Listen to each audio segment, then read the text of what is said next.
All right, so we have our files where we need them to be.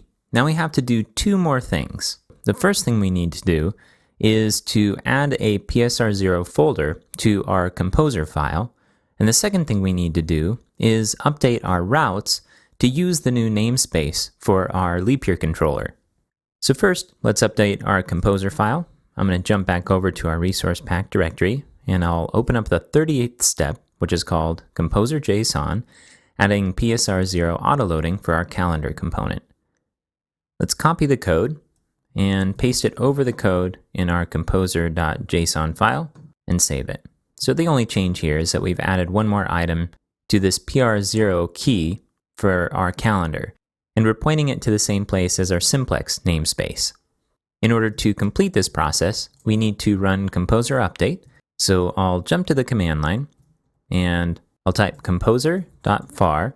Again, if you're on Windows, this would be just composer update. All right, we get a bunch of green. That looks good. So now we just need to update our route in order to use the new namespace for our controller.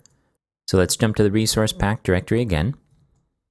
And we're going to open up the 39th step, app.php, updating routing for our leap year page.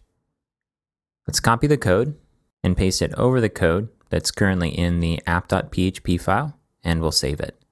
Let's compare this code with our previous app.php file from step 30. I'm going to drag these over to my file comparison tool.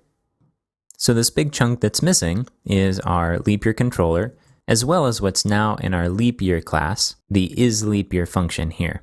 The only other change, you see it here in purple, is the location of our leap year controller.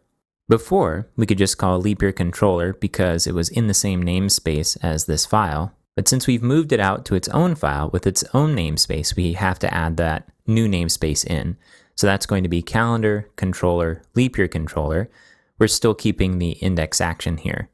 Notice that with these slashes, we have to escape them in order for them to point to the correct location. This little bit could be easy to overlook. All right, so we should now be at a point where we can test out our script again. So let's go back to the browser and refresh. All right, everything looks like it's working fine.